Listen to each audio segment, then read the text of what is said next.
और तीनों चीजों में सुधार हो। एक साहित्य, एक संगीत और एक सत्संग, तीनों की त्रिवेणी जीवन में होनी चाहिए।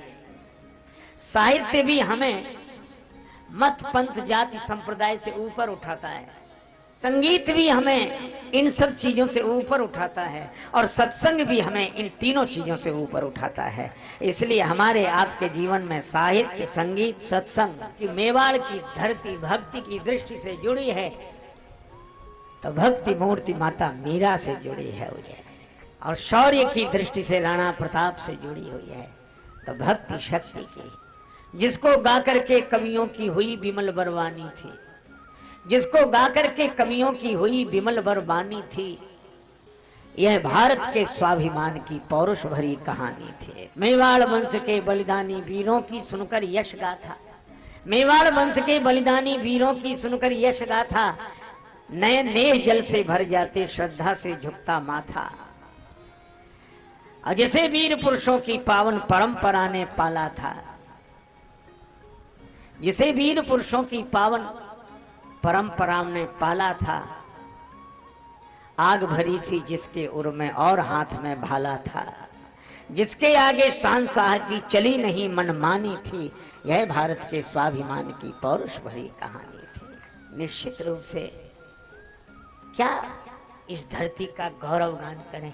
चेतक जैसा स्वामी भक्त बरबाज को जिसने पाया था, जिसने दौड़ के 3 पगों से वीर प्रताप जगाया था, छोटी कर दी चौड़ी खाई वह उत्साह दिखाया था, अपनी छलांग से स्वामी भक्त का अनुपम पाठ पढ़ाया था।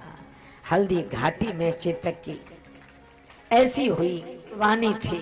यह भारत के स्वाभिमान की पौरुष भरी मेवाड़ का स्वाभिमान आप देखो, इतनी बड़ी शक्ति, बादशाह की शक्ति के आगे भामा शाह की भक्ति थी, बादशाह की शक्ति के आगे भामा शाह की भक्ति थी, और जिनके धन से पुनः इकट्ठी हुई सेना की शक्ति थी, लगी हुई थी जो सीने में आग नहीं बुझ सकती थी, और सत्ता के आगे प्रताप की पाग नहीं झुक सकती थी।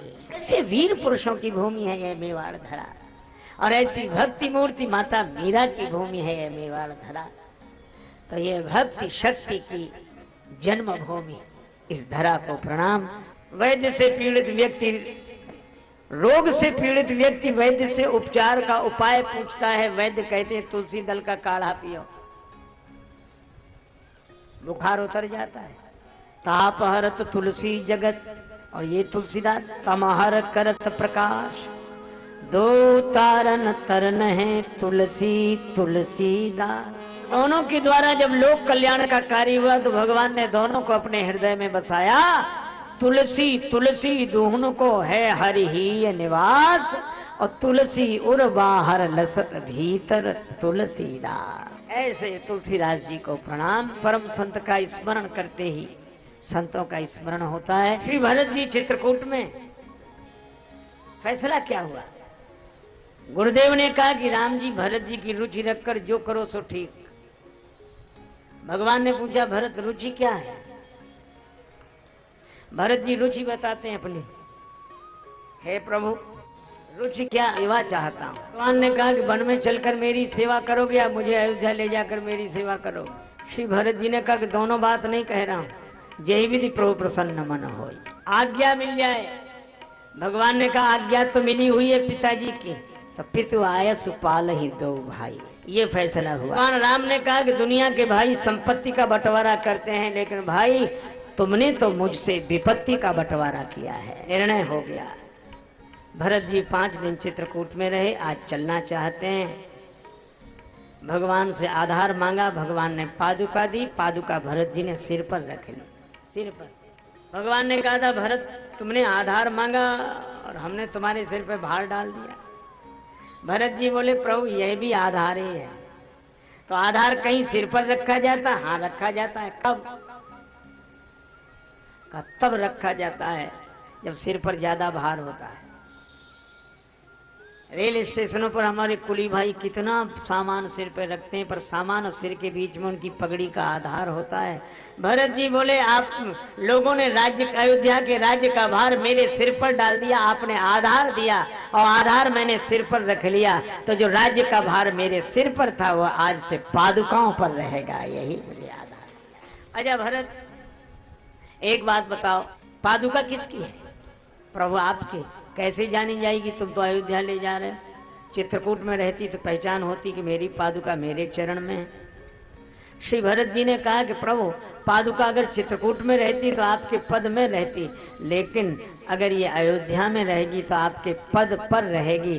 पादुका कभी पद से अलग हो ही नहीं सकती। अच्छा एक बात और है, पद में रहे चाहे पद पर रहे, पादुका चाहे पद में रहे चाहे पद पर रहे, तो भी पद का भार पादुका पर ही है। पर भरत, तुमने तो पनही मांगी थी, तुमने तो पनही मांगी थी, पादुका मिल गई। पनही जूते को कहते हैं, जूता भी पांव में रहता है, पादुका भी पांव में रहती है, लेकिन एक अंतर है। क्या अंतर? यह है कि जूता पांव को संभालता है, पादुका को पांव संभालता है। इसलिए जो खड़ाऊ पहने हो तो लोग कहते हैं सावधानी से चलना, खड़ाऊ पहने हो। खड़ाऊ पांव को नहीं संभालती है, पांव खड़ाऊ को संभालता है। श्री भरत जी ने कहा कि प्रभु, अगर पनही मिली होती तो आपके चरणों को मुझे संभालना पड़ता है, पर पादुका मिली है तब आपके चरण ही मुझे संभालेंगे। खड़ाऊ में एक खूंटी, खूंटी को दो पकड़ते, एक ओर से अंगुष्ठ दूसरी ओर से उंगली, दोनों मिलकर पकड़ते हैं। मैं लकड़ी की तरह आपके चरणों में पड़ा रहूं, मेरे विश्वास की खूंटी को एक ओर से अंगुष्ठ की तरह से प्रभु, आप अंगुली की तरह से जानकी माता, दोनों मिलकर संभाले रहें, यही मैं चाहता हूं। और प्रभु, मुझे भी आधार मिल गया। कैसे? पादुका मैं ले जा रहा हूं और प्रभु, पादुका चरणों के पास चलकर नहीं आती, चरण ही वहां चलकर आते हैं जहां पादुका होती है। तो अब मुझे आपको खोजने नहीं आना पड़ेगा, अब आपको ही वहां आना पड़ेगा जहां पादुका होगी। और बात कितनी सही, हम लोग कथा में बैठे, अपने अपने पादत्राण उतार दिए, जूते उतार दिए। अच्छा, कथा के बाद वहीं तो जाएंगे जहां जूते उतरे। जूते तो चलकर आएंगे नहीं, आएंगे भी नहीं और चलकर जाएंगे भी नहीं, जाते भी नहीं, जहां छोड़ दो वहीं पड़े रहते।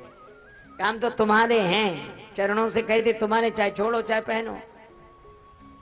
वो चलकर नहीं जाते, अगर वो भी चलकर जाने लगे तो कई लोग परेशान हो जाएं। हो जाएंगे नहीं? कई लोग परेशान हो जाएं, क्यों खड़े हो? बोले हमारे कहीं घूमने गए, आ जाएं तब। तो वो चलकर नहीं जाते। ये बात अलग है कि कोई चलाने वाला मिल जाए तो चल भी जाते हैं। आजकल तो बड़ी बड़ी जगह चलते हैं, ऐसे लगता जैसे इसके बिना काम ही नहीं चलता है।